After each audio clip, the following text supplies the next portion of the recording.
Alors bonjour Émilie, tu es chercheuse CNRS à l'équipe Cristal à Lille et tu appartiens aussi à l'équipe Sequel de l'INRIA. Alors donc Cristal, c'est le centre de recherche en informatique, signal et automatique de Lille, donc c'est un laboratoire d'informatique.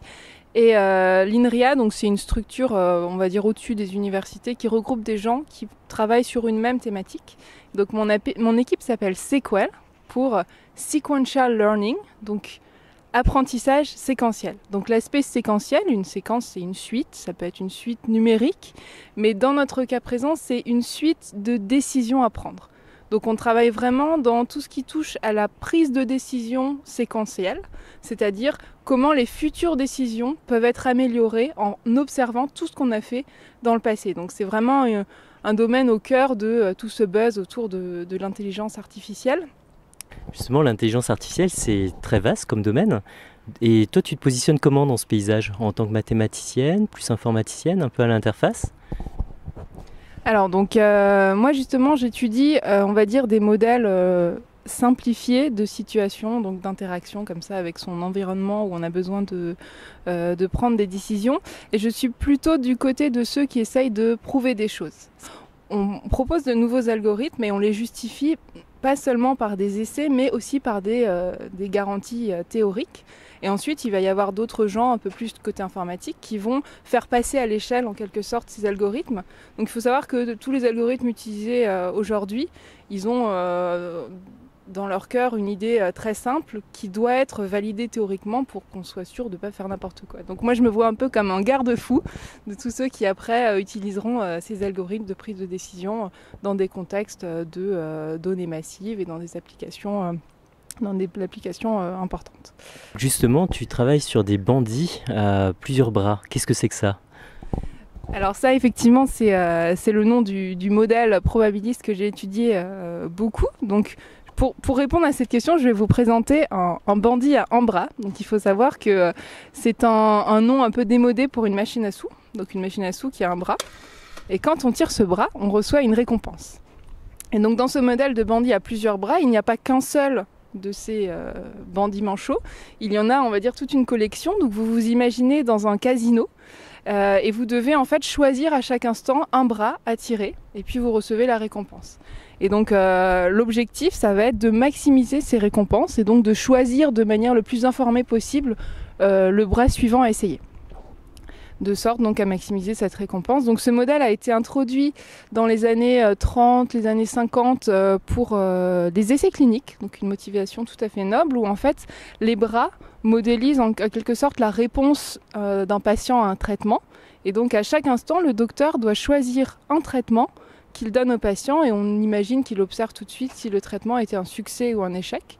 Et donc dans ce contexte d'essais cliniques, maximiser les récompenses, c'est juste soigner autant de patients que possible. Donc la raison moderne pour le regain d'intérêt donc de ces modèles dans la communauté un peu plus machine learning, c'est en fait des motivations un peu plus pécuniaires qui sont comment optimiser les contenus web pour faire en sorte que vous cliquiez plus et que vous rapportiez plus d'argent à tous ces gens qui vous fournissent des pages web gratuitement. Et oui, c'est vous le produit. Et donc ces gens-là, qu'est-ce qu'ils voient? Les bras pour eux, c'est quoi? C'est par exemple un ensemble de publicités qu'ils pourraient vous montrer. Et évidemment, ils veulent vous montrer la publicité sur laquelle vous avez le plus de chances de cliquer.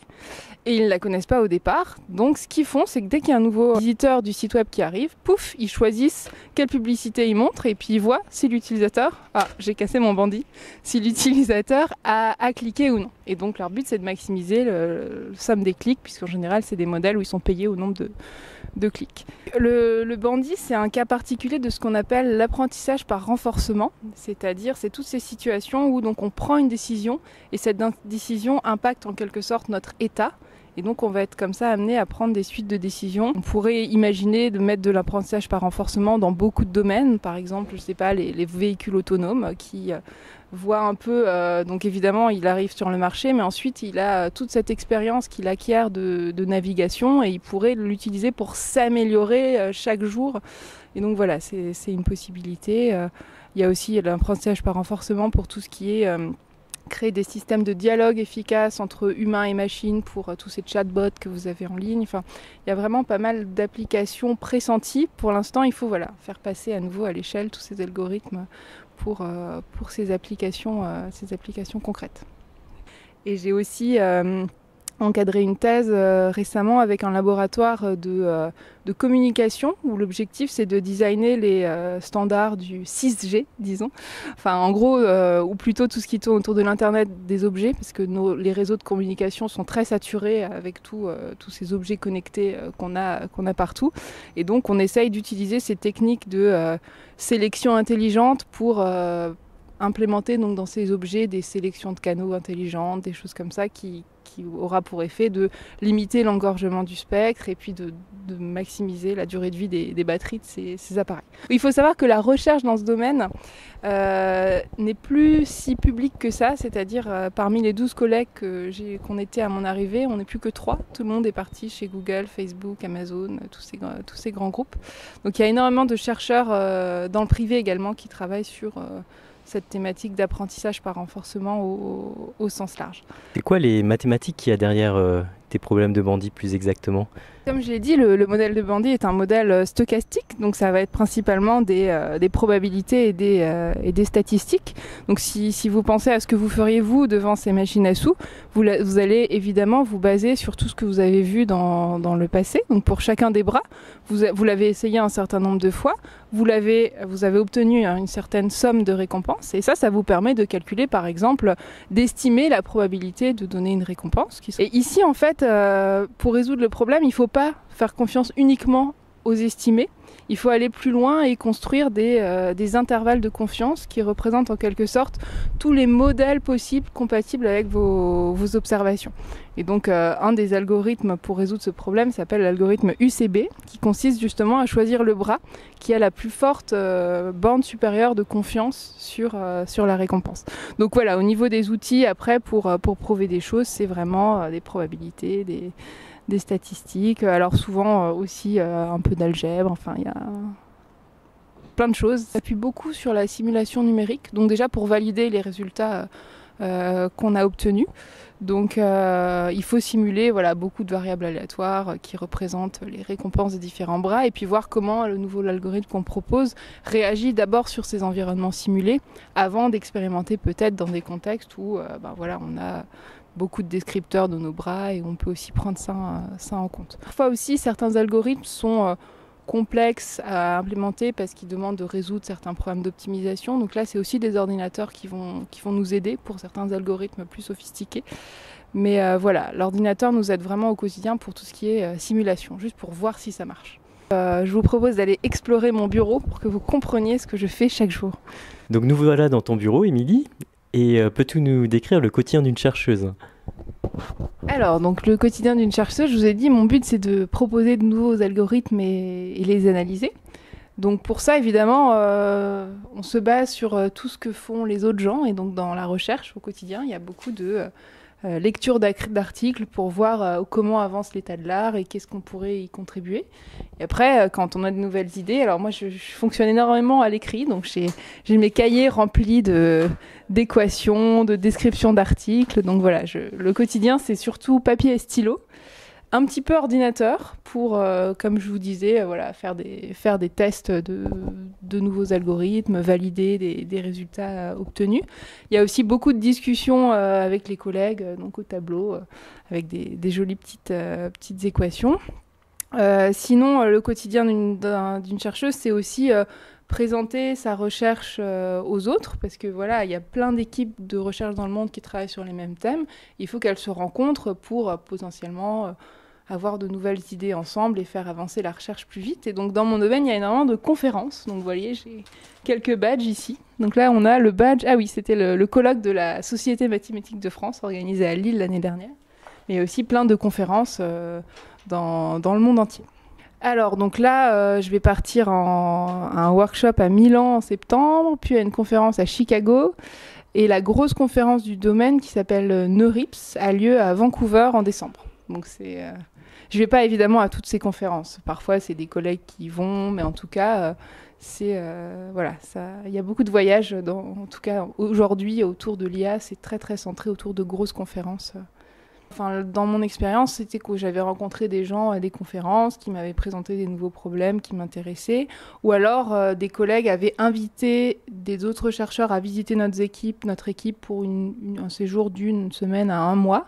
Et donc, lors de ces moments, on essaye de trouver des problèmes communs qu'on pourrait étudier. Et puis ensuite, évidemment, tout ça peut aussi se faire à distance. J'ai des collaborations régulières, par exemple, avec une équipe à Amsterdam. Donc parfois j'y vais, parfois ils viennent. Et souvent, on fait ça sur Skype. On se débrouille pour travailler à distance sans problème. Et puis par ailleurs, dans l'équipe, on a un certain nombre d'étudiants, de doctorants, de collègues avec qui voilà, on fait des réunions, on se met au tableau, on essaye de trouver des nouvelles choses ensemble. J'ai commencé par faire une prépa au lycée Kléber à Strasbourg en maths physique. Et c'était aussi dans l'optique de tenter d'entrer à l'ENS qui permet de former des enseignants. Donc malheureusement, j'ai pas réussi le concours au bout des 2 années de prépa, mais à Strasbourg, là où j'étais, il y avait un magistère. Donc c'est un cursus à l'université avec quelques cours en plus. Et donc j'ai suivi 2 ans de cette formation. Donc ça, c'était mon L3 et mon M1. Et ensuite, j'ai réussi à rentrer à l'école normale de Cachan sur un concours qui s'appelle le concours 3e année. Et donc, j'y suis allée pour passer mon agrégation de mathématiques et donc devenir prof de maths. Oui, et donc après, je voulais enseigner en prépa et donc je me suis dit, il paraît que sur son CV, il faut avoir fait une thèse. Donc, je vais quand même faire un master 2 et voir si je fais une thèse derrière. Et j'ai un peu choisi ce master qui était c'est le master MVA, Maths, Vision, Apprentissage. À une époque où l'IA n'était pas du tout à la mode plus que ça. Là, en fait, dans mon master, ça a été vraiment le coup de foudre avec le domaine de justement la prise de décision séquentielle. On avait un cours d'apprentissage par renforcement qui m'a énormément plu. Et je me suis dit, bon, si je veux faire une thèse, je vais la faire dans ce domaine. Et là, lors de mon stage de recherche, je me suis rendu compte que vraiment, j'aimais aussi l'aspect recherche et pas que l'aspect enseignement des mathématiques. La recherche, moi, je viens pas trop dans un milieu où il y a des scientifiques autour de moi, donc j'avais vraiment aucune idée de ce que ça pouvait être. Ça m'intriguait, c'est-à-dire je suis toujours allée voir l'aspect recherche au forum des métiers dès que j'ai pu. Mais c'est un métier, je trouve, dont on ne peut pas avoir d'idée sans l'avoir pratiqué. Donc c'est vraiment quand j'ai commencé à faire mon stage de M2, qui était mon premier, j'en avais fait un petit avant, mais mon premier vrai stage recherche, où j'ai côtoyé aussi plein d'étudiants en thèse qui bossaient sur plein de sujets différents, ou plein de chercheurs, où je me suis dit c'est un milieu qui me plaît bien, et puis surtout faire des maths, mais sans avoir vraiment à résoudre un problème, mais plutôt à avoir à trouver le problème, je trouve ça très stimulant et très intéressant. Donc ça m'a vraiment plu, mais je pense qu'on peut pas savoir si on peut être chercheur avant d'avoir tenté le coup. Et donc pour moi, ça a été vraiment une révélation. C'est un domaine où, que ce soit pendant mes études ou maintenant aujourd'hui dans mon poste, on est assez minoritaire. Mais pour moi, ça me pose pas de problème. J'ai toujours eu l'impression d'avoir été chouchoutée dans mes études et c'est pas du tout un obstacle. Par contre, ça serait intéressant que les femmes comprennent que, oui, elles peuvent aussi être chercheurs, faire de l'informatique, des maths, toutes ces choses-là. Et donc là, on a organisé récemment avec mes collègues une école d'été dans le domaine de l'apprentissage par renforcement. Et j'étais contente de voir qu'il y avait environ 30% des participants qui étaient des participantes. Donc ça commence un peu à évoluer, mais c'était surtout des femmes qui venaient d'autres pays. Donc j'espère qu'en France, on comprendra aussi que, faites des maths. Il y a des formations à tout ce qui est IA, data mining, toutes ces choses-là. Après, je pense qu'il faut garder à l'esprit que pour bien comprendre ces méthodes, elles sont quand même sous-tendues par des maths assez poussées. Et donc, j'encourage ces personnes à quand même faire vraiment des maths à côté. Je pense que ça aide. On se rend compte qu'on a besoin de former des gens très compétents sur ces domaines et sauter dans la brèche.